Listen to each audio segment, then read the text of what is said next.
시청자 여러분 안녕하십니까. 뉴스7의 김명우입니다. 내일부터 서울대병원을 시작으로 의사들이 진료를 하지 않는 집단 행동에 돌입합니다.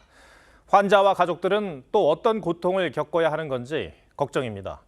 소관 상임 및 국회의원들이 서울대병원을 찾아 중재에 나섰지만 별 소용이 없었습니다. 교수들은 참여율이 절반을 넘는다며 예정대로 무기한 휴진에 돌입한다는 입장이었습니다. 먼저 최현국 기자가 보도합니다.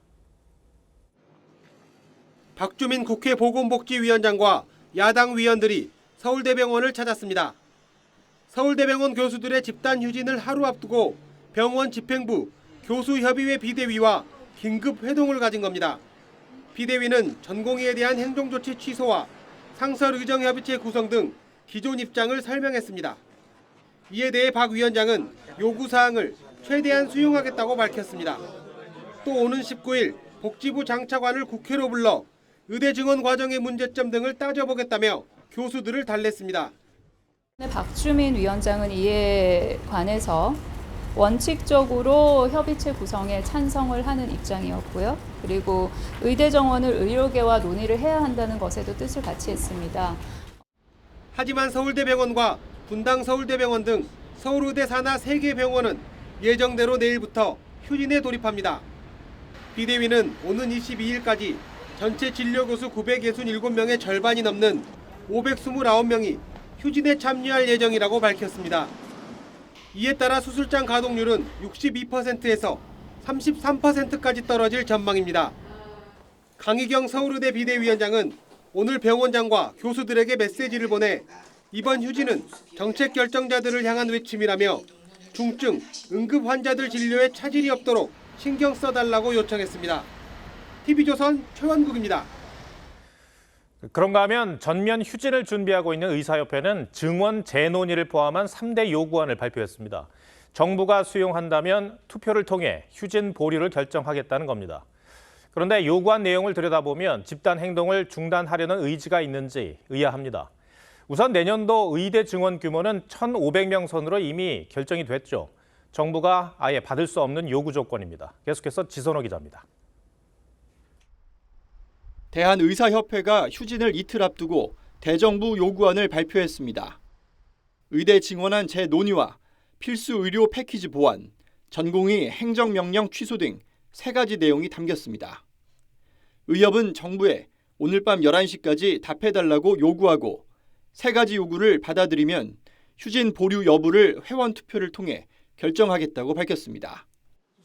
반대로 요구가 거절되면 18일 집단 휴진 후 무기한 휴진 등을 포함해 전면 투쟁에 돌입할 예정입니다. 정부가 아무 근거 없이 지금 내세운 정책들에 대해서 아무런 변화가 없잖아요. 그래서 마지막으로 더 변화를 촉구하는 것.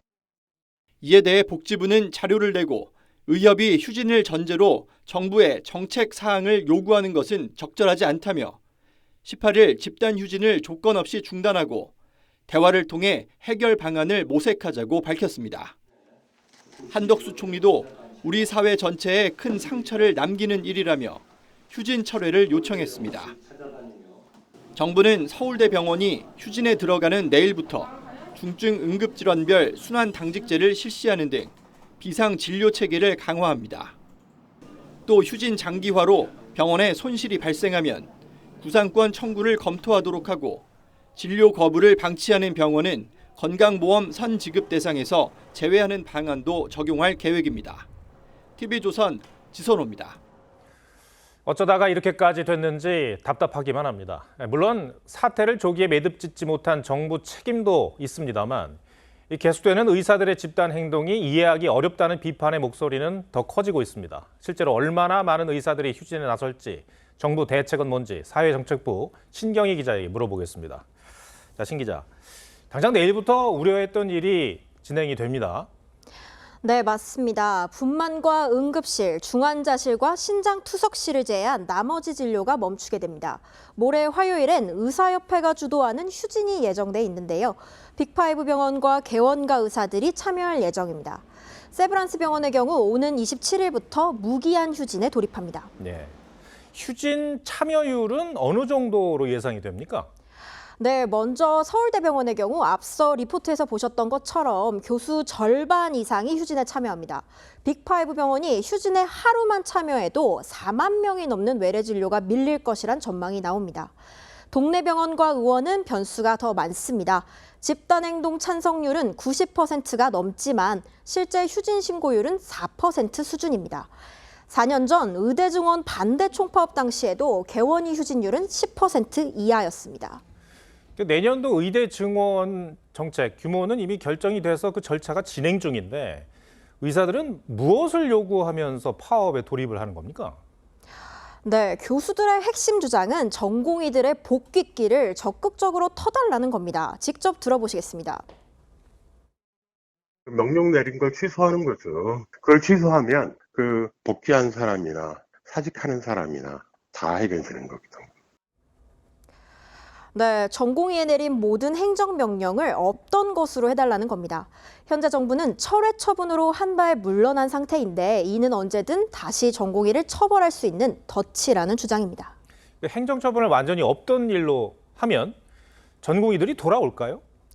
네, 그 부분이 가장 궁금하실 텐데요. 전공의들은 그것만으로는 충분하지 않다는 입장입니다.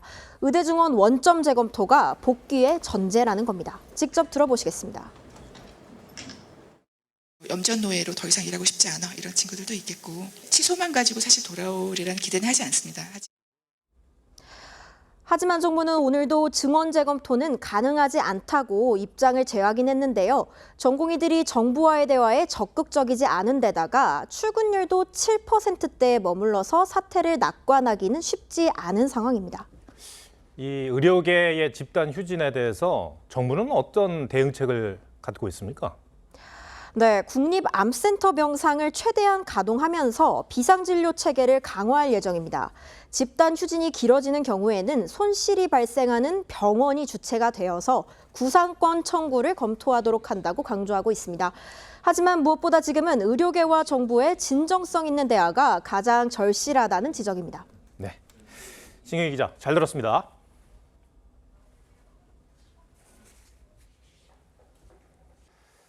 대통령실이 종합부동산세는 없애고 상속세는 줄이겠다는 구체적인 방향을 제시했습니다. 특히 상속세 최고세율을 현행 50%에서 OECD 평균 수준인 30%로 줄여야 한다고 했는데 구체적인 수치까지 언급한 건 처음입니다. 먼저 황선영 기자가 설명하겠습니다. 현행법상 가족에게 30억 원이 넘는 재산을 물려줄 경우 상속세율은 50%를 적용받습니다. OECD 회원국 중 2위 수준으로 평균인 26%를 훨씬 웃돕니다. 이 같은 상황을 고려해 대통령실은 현행 최대 50%인 상속세율을 30%까지 낮추겠다고 했습니다. 최소한 OECD 평균적인 수준으로까지의 인하는 좀 필요하지 않나 생각이 듭니다. 이렇게 되면 현재 30평대 40억 원 수준인 서울 압구정 현대아파트 한 채를 상속할 경우 각종 공제를 빼고 단순 적용 시 8억 원가량 세금이 줄어들게 됩니다. 대신 보완책으로 상속 총액이 아닌 상속인이 받는 유산에 세금을 매기는 유산취득세 등을 검토하겠다고 했습니다. 종부세는 사실상 폐지하되 초고가 1주택자나 다주택 총합이 고가인 경우에만 세금을 내는 방안도 제시했습니다. 재산세를 내고 있는데 여기에 종합부동산세를 하는 거기 때문에 그렇죠. 이중과세 문제가 실제 존재하거든요. 대통령실 관계자는 아직 확정된 안은 아니라면서 세수 효과나 지방 재정에 미치는 영향 등을 고려해 7월 이후에 결정할 거라고 설명했습니다. 이런 가운데 대통령실과 정부, 국민의힘은 고위 당정 협의를 갖고 취약계층 130만 가구에 대해 가구당 5만 3천 원의 에너지 바우처를 지원하기로 했습니다. 또 경로당 냉방비 지원도 17만 5천 원으로 인상하기로 했습니다. TV조선 황선영입니다. 네, 대통령실이 이렇게 세제 개편에 속도를 내면서 실제 결과물이 나올지 관심입니다. 이 상속세 공제는 28년째 그대로인데다 이 종부세도 문제점이 지적되고 있어 개편 필요성엔 공감대가 만들어졌습니다. 앞으로 남은 과제는 뭔지 송병철 기자가 정리했습니다. 상속세 일괄 공제 5억 원은 1997년부터 적용돼 올해로 27년째 그대로입니다. 인적 공제까지 하면 보통 10억 원 초과분부터 상속세를 매기는데 지난해 서울 평균 아파트 매매가가 12억 원에 육박한 상황입니다. 더 이상 고액 자산가에만 해당되는 세금이 아닌 겁니다. 물가는 다 올랐는데 가표 기준은 그대로 안 했다는 것은 개인한테도 전혀 불합리한 그런 세제라는 이야기고. OECD 국가 중 상속세 최고 세율은 일본에 이어 우리가 두 번째로 높은데 캐나다와 스웨덴 등은 상속세가 아예 없습니다. 공제 한도와 과표 구간 손질 등의 무게가 실립니다. 2000년 초 이후에 결정된 이후에 한 번도 바뀌지 않았거든요. 그래서 세율만 높은 게 아니라 과표도 사실은 너무 낮은 상태입니다. 종부세 개편에도 속도가 붙었습니다. 정부는 현행 3주택 이상 다주택자에게 매기는 최고 중과세율 5% 등도 폐지를 검토합니다. 민주당 일부에선 1주택 종부세를 폐지하자는 입장이지만 정부와 여당은 똘똘한 한 채로 쏠림 현상이 나타날 수 있어 신중하자는 반응입니다. 종부세와 관련된 세부담을 완화해야 한다는 게 이제 어차피 윤석열 정부의 정책 방향하고 부합되는 부분은 맞습니다.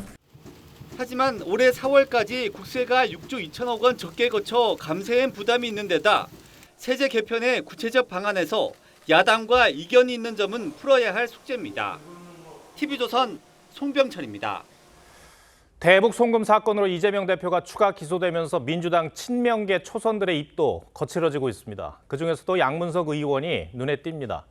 양 의원은 총선 과정에서 각종 의혹이 불거져 자세를 한껏 낮췄던 모습과 당선 이유가 많이 달라져 더 그렇습니다.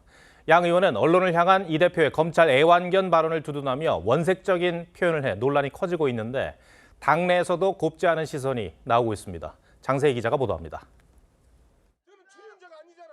더불어민주당 양문석 의원이 어젯밤 자신의 SNS에 올린 글입니다.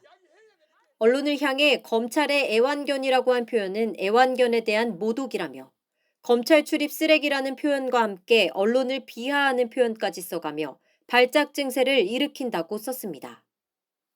이재명 대표 발언을 두둔하며 애완견이란 표현이 오히려 언론의 품격을 높여줬다고 주장한 겁니다. 진실을 보도하기는커녕 마치 검찰의 애완견처럼 주는 정보 받아서 열심히 왜곡 조작하고 있지 않습니까? 언론노조 정책위원을 지낸 양 의원은 과거 노무현 전 대통령을 불량품에 비유해 논란이 됐었고 언론 인터뷰 등에서 언론에 대한 부정적 인식을 드러낸 바 있습니다. 노종면 대변인 역시 학계에서도 권력에 유리하게 프레임을 만들어주는 언론을 애완견이라고 부른다며 언론 비하, 망언 따위 반응이 나올 일이 아니라고 했습니다. 이 대표가 국민과 지지자들을 상대로 한 발언을 학술적 용어라고 주장한 겁니다. 친명계로 분류되는 초선 의원들이 이 대표의 사법 리스크를 두둔하기 위해 내놓은 발언들이 오히려 논란을 자초했다는 지적도 나옵니다. 지도부 한 의원은 강성 지지층의 지지를 얻기 위해 과격한 표현을 쓴 것 같다며 논란이 더 커지면 당의 조치가 필요할 수도 있을 것이라고 말했습니다. TV조선 장세희입니다. 국민의힘에선 이재명 대표가 급하긴 급한 모양이라며 안에서부터 무너지고 있다는 반응이 나왔습니다. 언론인을 공격하는데 언론 단체들은 왜 조용히 있느냐는 지적도 나왔습니다. 여당 반응은 이태희 기자가 보도합니다. 국민의힘은 더불어민주당이 오물과 같은 막말을 퍼붓고 있다고 맹비난했습니다. 이재명 대표의 사법 리스크가 커지는 것에 대한 화풀이를 언론을 향해 하고 있다며 원색적 저질 발언은 이 대표의 급박한 처지를 각인시킬 뿐이라고 했습니다. 민주당이 사법부에서 뺨맞고 언론계에 눈을 흘리고 있다는 건 확실한 것 같습니다. 박수영 의원은 이 대표가 대북 송금 문제를 빠져나가기 어렵다 판단한 것 같다며 안에서부터 무너지고 있다고 꼬집었습니다. 국민의힘은 총선 기간 불거진 양문석 의원의 사기 대출 의혹도 다시 거론했습니다. 검찰 소환 조사를 앞두고 위법 논란 속에서도 공천을 유지시켜준 이 대표를 위해 검찰과 언론을 대신 공격해주고 있는 것이냐고 반문했습니다. 본인도 수사 대상에 올라있는 만큼 이 대표와 동병상련의 마음으로 이성을 잃고 아나무인격 행동을 하는 것인지도 모르겠습니다. MBC 사장을 지낸 김장겸 의원은 언론노조를 비롯한 언론단체들이 별다른 반응을 보이지 않는 데 대해 민주당이 방송법을 개정해 공영방송 이사 추천권을 준다고 하니 침묵하는 것이냐고 지적했습니다. TV조선 이태희입니다. 네, 오늘 하루 볕이 뜨거웠습니다. 그래도 그늘에서는 금방 시원해져 나들이 하기 좋은 휴일이었습니다. 한강 잠수교에서는 가면을 쓰고 행진하는 이색 축제도 열렸습니다. 김혜나 기자가 다녀왔습니다. 해군 군악대 50명의 절도 있는 트럼펫 소리와 함께 색색의 가면을 쓴 시민들이 잠수교를 걸어서 건넙니다. 아이들은 구경꾼들을 향해 손을 흔들고 피에로들이 제주를 부리며 참가자들의 흥을 돋워줍니다. 날씨가 좋다 보니까는 다들 되게 밝으신 얼굴이었고요. 선선하게 바람이 불어줘서 다들 즐겁게 놀고 계셨어요. 잠수교에서 서울시가 주최하는 뚜벅뚜벅 축제 중 하나인 가면 퍼레이드가 열렸습니다. 애기가 너무 좋아해가지고 또 참여하고 싶어요. 복면가왕 같이 얼굴 안 보이게 하려고 그냥 걸렸는데 다들 웃기다고. 가면을 준비해 오지 않아도 알록달록한 가면을 만들어 쓰고 행진에 참여할 수 있습니다.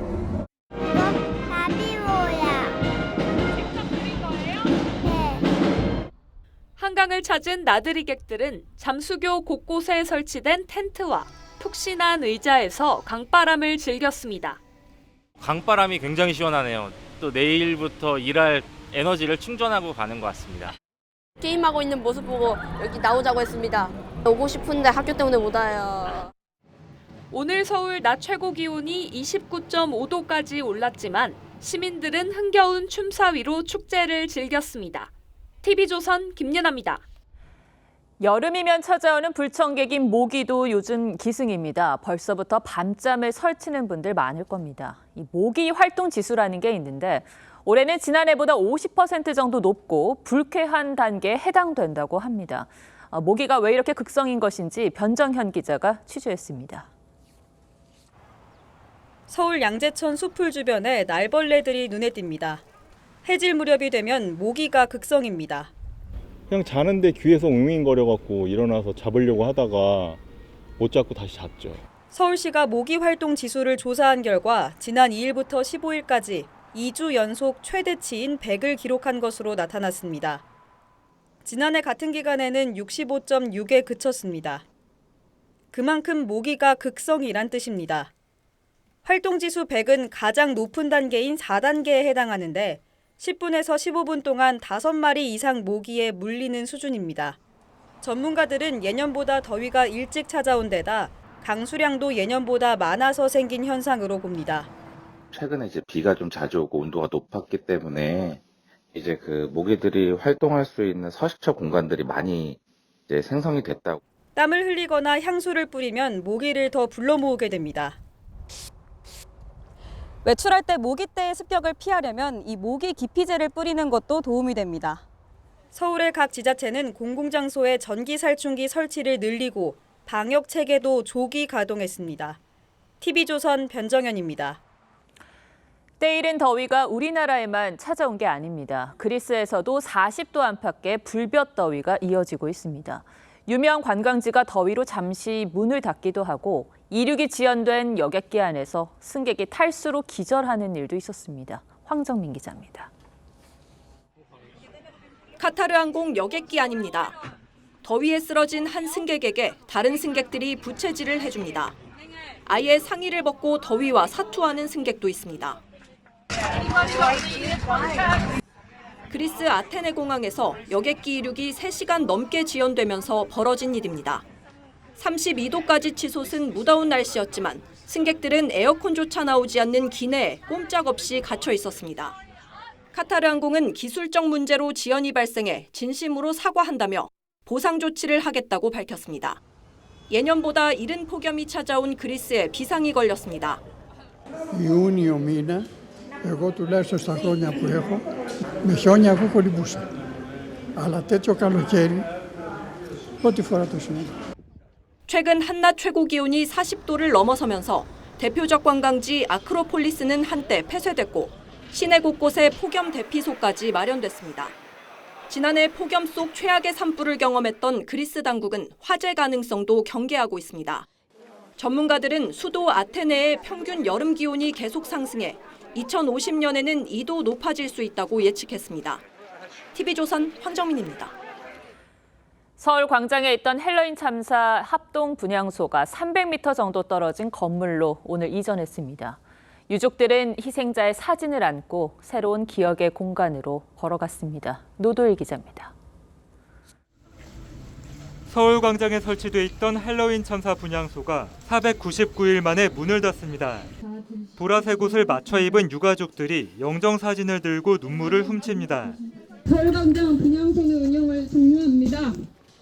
서울시와 유가족의 합의로 서울광장 분향소는 오늘 300여 미터 떨어진 사무용 빌딩 1층으로 이전했습니다. 새 분향소 이름은 임시기억소통의 공간입니다. 유가족들의 뜻에 따라 새 분향소에는 엄숙한 영정사진 대신 고인 생전에 가장 밝고 행복했던 모습이 전시됐습니다. 기억과 추모와 그리고 우리가 지금까지 싸워서 만들어낸 특별법이 제대로 실행될 수 있도록.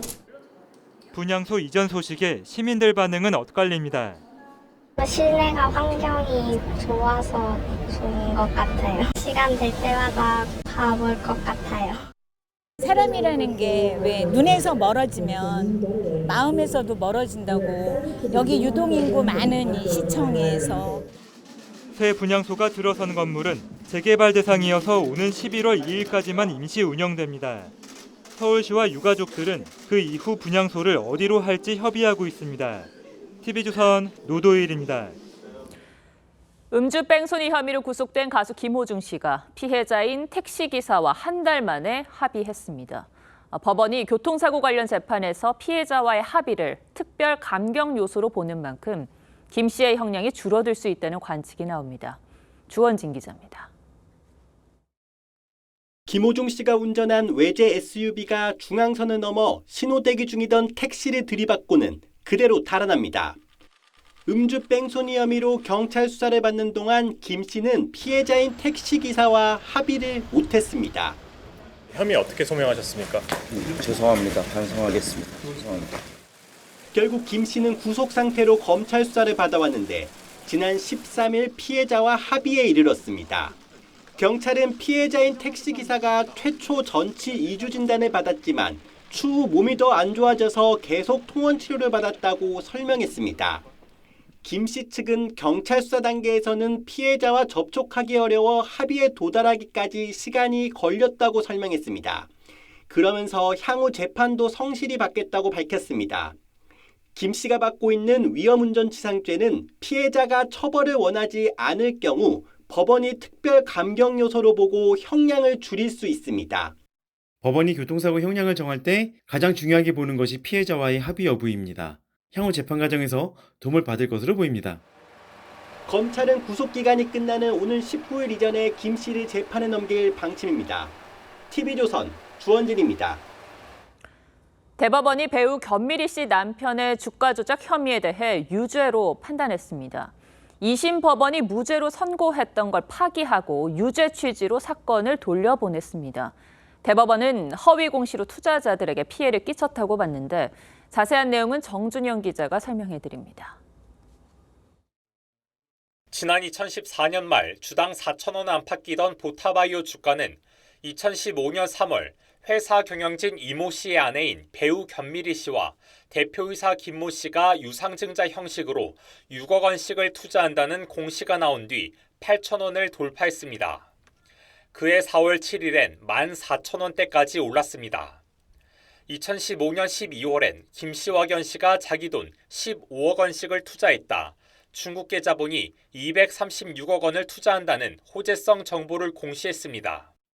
하지만 중국 자본 유치는 두 차례 미뤄지다 최종 결렬됐고 보타바이오 주가는 폭락을 거듭하다 2018년 10월 결국 상장 폐지되면서 개인 투자자들에게 큰 피해를 입혔습니다. 검찰이 주가 조작 혐의로 기소한 사건에 대해 1심 법원은 사기적 부정거래가 인정된다며 견미리 씨 남편 이 씨에게 징역 4년을 선고했습니다. 견 씨가 자기 돈으로 투자한다고 허위 공시를 했다고 판단한 겁니다. 2심 법원은 투자자에게 중요한 사항은 아니라며 무죄로 판결했지만 대법원은 회사가 수년간 손실을 내던 상황에서 투자금이 빌린 돈인지 여부는 투자자들에게 필요한 정보라며 유죄 취지로 사건을 파기환송했습니다. 이 씨 측은 TV조선에 대법원 판결에 대해 입장을 밝히기 어렵다고 했습니다. TV조선 정춘영입니다. 푸틴 러시아 대통령이 주초에 북한을 방문할 것이란 관측이 많습니다. 그런데 연일 밀착 중인 양측 관계와 달리 중국과 북한 사이엔 균열 조짐이 뚜렷해지는 모습입니다. 최근 양국 우호시설물을 철거하기도 한 중국은 모레 우리나라와 9년 만에 외교 안보 대화를 갖는데 어떤 외교적 의미가 있는지 김충영 기자가 취재했습니다. 지난 2018년 5월 중국을 두 번째 방문한 북한 김정은 위원장이 시진핑 주석과 산책을 합니다. 이후 중국은 두 사람의 발자국 동판까지 설치하며 우호를 과시했는데 최근 이 동판을 아스팔트로 덮었습니다. 김일성, 김정일의 방문 사진 등이 전시돼 있던 기념공간 역시 폐쇄된 것으로 알려졌습니다. 최근 북러가 밀착하는 데 대한 불쾌감을 우회적으로 드러낸 것이란 분석이 나옵니다. 중국보다는 러시아 쪽에 밀착하는 것에 대한 경계심을 표출하고 있는 것이다. 경고 신호일 수 있다고 볼 수 있을 것 같고요. 중국 의존도를 줄이기 위해 대외관계 다변화를 꾀하는 북한과 전쟁으로 부족해진 포탄을 원하는 러시아의 이해관계가 맞으며 북중 간 균열 조짐이 나타난 겁니다. 북한 역시 지난달 한일중 정상회의 공동선언에서 한반도 비핵화가 거론되자 반발한 바 있습니다. 고화국의 헌법적 지위를 부정하는 엄중한 정치적 도발이 감행된 것과 관련하여 이를 우리 국가의 자주권에 대한 정면 도전으로 모레 서울에서 열리는 한중 외교안보 대화가 북중 관계에 어떤 영향을 미칠지도 주목됩니다. 2015년 이후 9년 만에 열리는 이번 대화는 국장급에서 차관급으로 격상됐는데 양국은 북핵 문제나 북러 군사협력에 대해서도 논의할 가능성이 있습니다. TV조선 김충영입니다. 영국에서 국왕 찰스 3세의 생일을 축하하기 위한 화려한 공식 행사가 열렸습니다. 영국의 국왕 생일 행사는 역사가 깊은데 군기 분열식이라는 이름이 따로 있습니다. 그런데 이 행사에서 이목을 끈 건 찰스 3세가 아니었습니다. 누구였는지 서영일 기자가 소개합니다. 마차에 탄 찰스 3세가 버킹엄 궁전에서 나옵니다. 행진하는 군인들의 사회를 받고 궁전으로 돌아와 공군의 분열식도 바라봅니다. 맑게 갠 하늘엔 전투기가 형형색색 비행운을 수놓습니다. 군기 분열식은 영국 국왕의 생일을 축하하기 위해 260여 년 전부터 매년 열린 행사입니다. 그런데 주목을 받은 건 찰스 3세가 아닌 케이트 왕세자빈이었습니다. 6개월여 만에 공식 석상에 모습을 보인 건데 부부 불화설에 위중설 등 온갖 루머가 쏟아지자 결국 지난 3월 직접 암투병 사실을 밝혔습니다. 시민들은 왕세자빈의 참석 소식에 행사 시작 전부터 환호했습니다. The whole world will be watching Kate. All eyes will be on Kate. I know it's King's birthday, but all eyes will be on Kate because we haven't seen her for a while. 하얀색 원피스 차림으로 나타난 왕세자빈 역시 밝은 미소로 화답했습니다. 이목을 끈 또 다른 한 명이 있었습니다. 할아버지의 대관식에서 여러 차례 하품하던 6살 루이 왕자입니다. 할아버지 생일에도 전매 특허인 하품에 이어 블라인드 줄을 가지고 노는 모습이 포착되기도 했습니다. 군가에 맞춰 어깨를 들썩이며 춤까지 춰 국왕 생일을 더 즐겁게 했습니다. TV조선 서영일입니다. 최근 보름 사이 시중은행의 가계대출이 2조 원 늘었습니다. 부동산 경기가 회복되면서 주택담보대출이 늘어난 영향으로 보이는데 다음 달부터는 대출이 더 엄격해집니다. 최수영 기자가 설명하겠습니다. 지난해 서울 마포에 있는 아파트를 사기 위해 6억 원의 주택담보대출을 받은 30대 A씨. 원금과 이자를 갚고 나면 생활이 빠듯할 지경입니다. 원리금으로 한 250만 원 정도 나가는데 은행에서 해줄 수 있는 한도 내에서 최대로 받았으니까 영끌이 안 가. 한동안 얼어붙었던 주택시장이 최근 회복세로 돌아서면서 주택담보대출이 늘어나고 있습니다. 이 때문에 최근 2주 동안 5대 은행의 가계대출도 상승세입니다. 금융위원회는 다음 달부터 가계대출 상환 능력을 더 엄격히 따져 대출 한도를 옥죄할 방침입니다. 시중은행은 현재 적용하고 있는 스트레스 금리 적용 비율을 더 높여 대출자가 갚아야 할 원리금을 계산하게 됩니다. 연봉 5천만 원을 받는 사람의 경우 지금은 3억 7천여만 원까지 주택담보대출을 받을 수 있지만 하반기부턴 3억 5천여만 원만 빌릴 수 있습니다. 가계대출은 당국의 가계부채 관리 의지와 주택시장의 점진적 회복으로 증가폭은 제한적일 것. 금융당국은 아울러 현재 은행 주택담보대출에만 적용하고 있는 스트레스 금리를 은행 신용대출과 이금융권 주담대에도 확대할 예정입니다.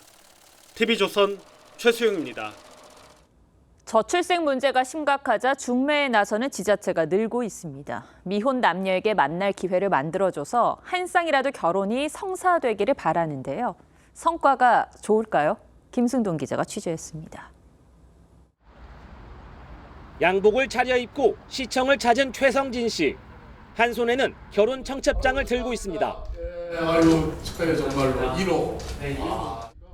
최 씨는 지난해 성남시가 주선하는 미혼 남녀 만남을 통해 천생연분을 만났습니다. 현재까지 6번의 행사에서 120쌍의 커플이 맺어졌는데 가약이 성사된 첫 번째 주인공입니다. 소개팅이나 그런 것보다 거기가 덜 어색하고 분위기도 이제 아이스 브레이킹 같은 걸 먼저 시작하고 하다 보니까 되게 화기애애하게 시작했던 것 같아요. 대구시 달서구는 8년째 미혼 남녀 만남을 주선하고 있습니다. 현재까지 1,200여 명이 참가해 235커플이 탄생했고 14커플이 결혼에 골인했습니다. 평일날 야간 시간대에 이제 직장인들 위해서 하는 5대5 여기는 나이 제한은 없습니다. 솔로 탈출 결혼 원정대라 그래서. 세종시도 5년 만에 맞선 주선 프로그램을 다시 운영하고 있습니다. 최근 80명 모집에 300명 넘게 지원자가 몰렸는데 대다수가 세종시로 이전한 중앙부처와 관계기관 직원들이었습니다. 다만 서울시 등 일부 지자체는 세금 낭비라는 지적에 사업 추진을 포기하기도 했습니다. 찬성하시는 분도 계셨지만 특히 이제 이 팀을 만남을 공공해서 예산을 들여서 한다는 것에 대해서 부정 의견들도 많이. 하지만 한 쌍이라도 인연을 맺게 해 저출산을 막아보자는 지자체의 실험은 늘어나는 추세입니다. TV조선 김승도입니다. 한때 지역 경제를 움직였던 지방 백화점들이 실적 부진으로 위기를 맞고 있습니다. 매출이 저조한 지방 중소형 백화점들이 하나둘 문을 닫고 있는데 상권과 일자리가 모두 사라진 지역사회는 걱정이 큽니다.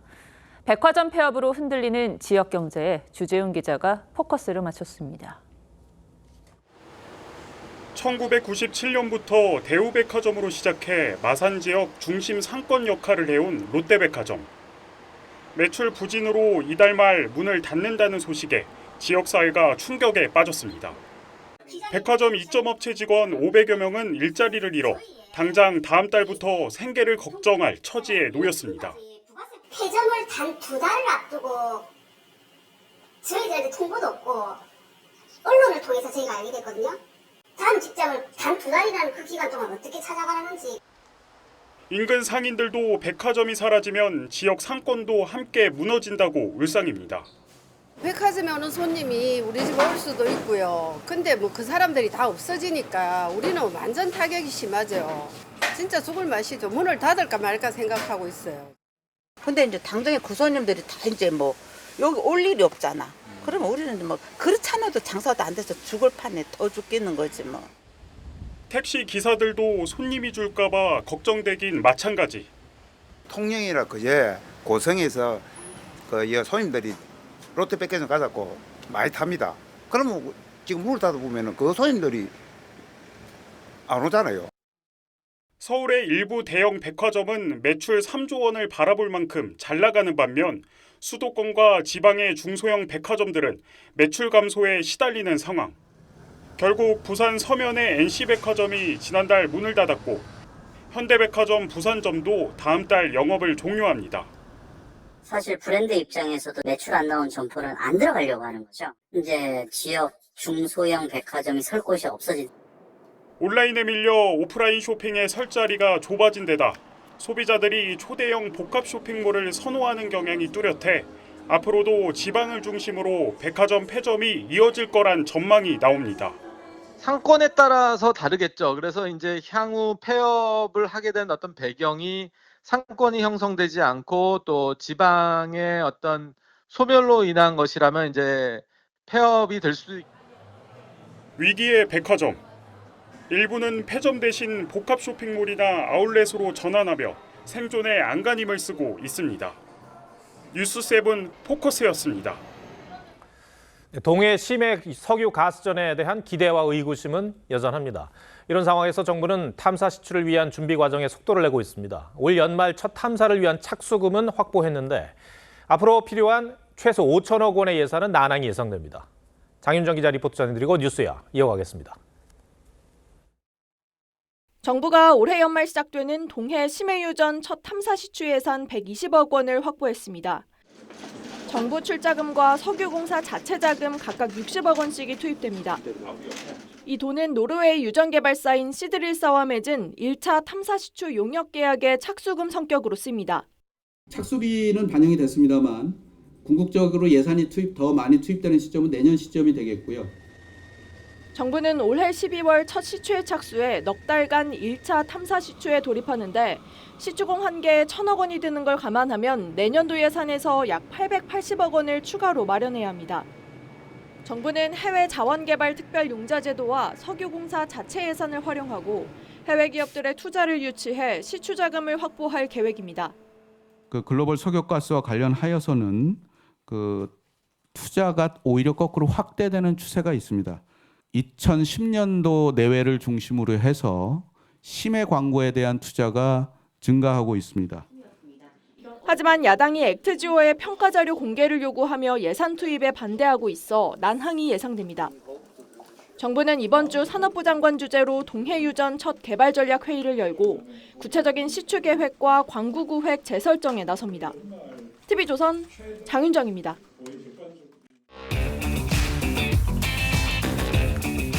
뉴스야 시작합니다. 정치부 홍현주 기자 나와 있습니다. 첫 번째 물음표 볼까요?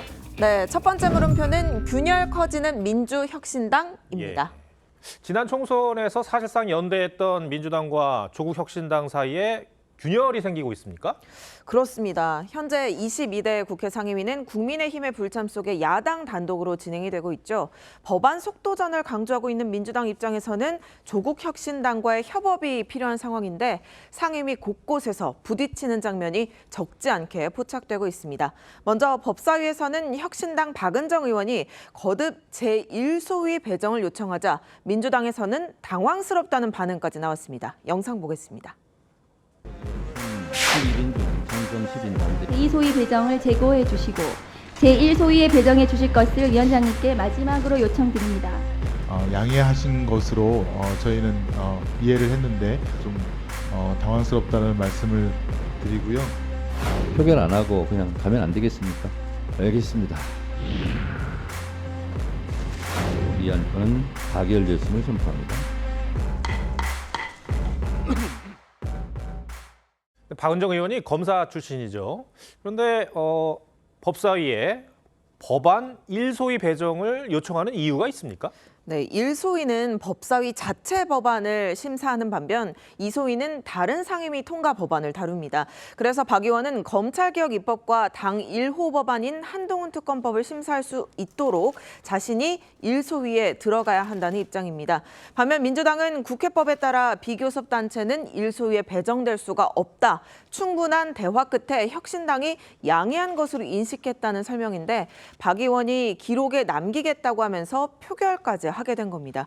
그러자 민주당 강성 지지층들은 쇠빙선 역할을 하겠다더니 소위 구성부터 깽판을 치고 있느냐, 민주당에 자리 맡겨놨느냐 이런 비판글을 올리기도 했습니다. 네, 비교섭 단체 얘기는 다른 상임위에서도 나왔죠? 그렇습니다. 혁신당 황운하 원내대표가 의석 배치표에 정당 이름이 아니라 비교섭 단체로 적힌 데에 대해서 국토위에서 항의를 했습니다. 정당 일이 비교섭이 아닌데 별거 아닌 일도 굉장히 오해를 받기 쉽습니다. 그런 부분에 좀 세심한 배려를 다시 한번 부탁드리겠습니다. 황 원내대표는 국회에서 비교섭 단체는 후보 호영을 못하는 홍길동 같은 존재라면서 섭섭함을 내비치기도 했습니다. 상황이 이렇다 보니 의석수가 12석인 혁신당은 교섭단체 구성 요건을 20석에서 10석 이상으로 낮춰야 한다는 입장입니다. 총선 과정에서 비슷한 이야기를 했던 민주당은 쉽지 않을 것 같다면서 거리를 두고 있습니다. 이 처리를 해야 할 법안을 두고는 이견이 없었습니까? 있습니다. 법안에 대한 입장에도 일부 이견이 나타나고 있는데요. 일단 혁신당이 주장하는 한동훈 특검법에 대해서 민주당은 해병대원 특검법과 김건희 여사 특검법이 우선이라는 입장이고요. 또 이재명 대표가 처리를 시사한 지구당 부활을 위한 정당법 개정에도 혁신당 조국 대표는 이해할 수 없다면서 반대하다는 입장을 보이고 있습니다. 네. 첫 번째 물음표 정리해 주시죠. 네, 첫 번째 물음표, 균열 커지는 민주혁신당의 느낌표는 영원한 법도 영원한 적도 없다로 하겠습니다. 네. 이 대표적 현실주의자인 헨리 키신저 전 미 국무장관은 미국에는 영원한 적도, 영원한 친구도 없다. 오직 국익만이 존재할 뿐이라고 했습니다. 국내 정치 상황에도 적용할 수 있는 말인 것 같은데요. 한 배를 탄 듯했던 두 당이 각자의 이익만을 좇으며 균열이 계속될지 지켜봐야겠습니다. 네. 두 번째 물음표는 뭡니까? 네, 두 번째 물음표는 양문석의 한풀이입니다. 네. 앞서서 저희가 이제 양문석 의원이 이재명 대표를 두둔하는 그런 모습 전해드렸는데 그러니까 오늘 발언을 보면은 지난 총선 때하고는 많이 다른 것 같아요. 그렇습니다. 양문석 의원이 총선 과정에서 대학생 딸 명의로 11억 사업자 대출을 받아서 31억짜리 아파트를 매입한 사실이 드러나서 사기 대출 혐의로 고발당해 검찰 조사를 앞두고 있죠. 또 재산 현황을 2억 4,100만 원 누락해서 신고한 혐의도 있습니다. 선거 전 이 같은 의혹이 드러나자 양 의원 실망시켜들어 죄송하다면서 수차례 읍수했었는데 당시 모습 보겠습니다. 양문석 잘못했습니다. 잘못한 게 있습니다. 하지만 기회를 주십시오. 양문석의 혐을 잠시 좀 덮어두시고 윤석열 정권 심판하는데 모든 힘을 집중했으면 좋겠습니다. 유세 현장이니까 소리를 질렀습니다만 자세를 한껏 낮춘 그런 말들이었는데 하여튼 저렇게 이제 완주를 했고 결국은 당선이 됐어요.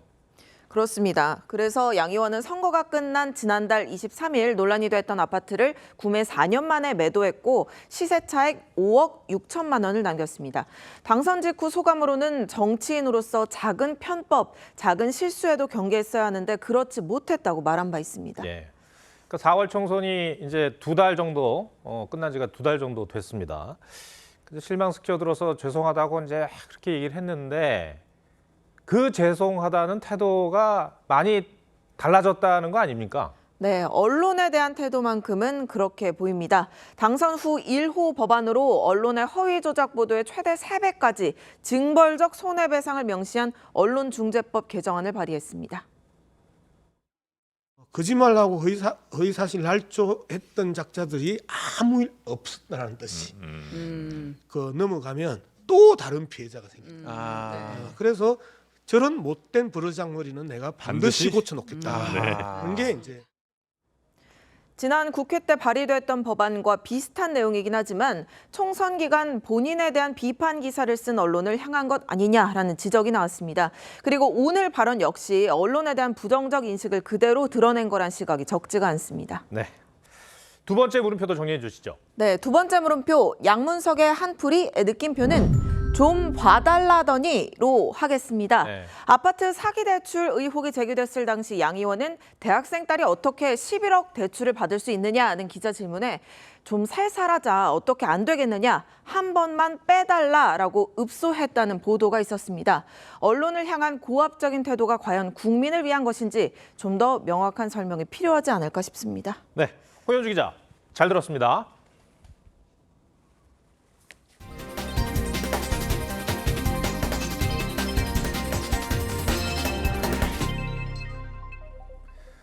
네, 프로야구 최하위 키움이 선두를 노리는 두산의 4연승을 저지했습니다. 특히 김혜성 선수는 메이저리그 스카우트들이 보는 앞에서 그라운드 홈런을 만들어내 눈도장을 찍었습니다. 이다순 기자입니다. 4연패에 빠진 최하위 키움의 시작은 불안했습니다. 1회 초 두산 양석환에게 적시타를 허용하며 먼저 2점을 내줬습니다. 하지만 이어지는 1회 말 곧바로 분위기 반전에 성공했습니다. 3번 타자 김혜성의 잘 맞은 타구가 가운데 담장을 직격했고 폭발적인 스피드로 3루에 도달한 김혜성은 두산의 뒤늦은 중계 플레이를 틈타 홈까지 쇄도했습니다. KBO 리그 통산 96번째 그라운드 홈런. 내년 시즌 미국 진출을 선언한 김혜성은 고척돔을 방문한 메이저리그 스카우트들 앞에서 강렬한 인상을 남기는 데 성공했습니다. 기세가 오른 키움은 3회 말 선두타자 최주환의 동점포에 이어 이원석의 2타점 적시타까지 더해 경기를 뒤집었습니다. 백전노장 중견수 이용규의 투혼도 빛났습니다. 7회 초 두산 강승호의 큼지막한 타구를 몸을 사리지 않는 호수비로 잡아냈고 이어지는 7회 말 3루타를 때려내며 활약했습니다. 8대2 키움의 승리. 선발 투수 하영민은 85개의 공을 던지며 7.1이닝 2실점으로 시즌 5승에 성공했습니다. 승리의 발판을 만든 그라운드 홈런을 기록한 김혜성은 데뷔 이후 첫 10홈런 고지에 도달했습니다. TV조선 이다솜입니다.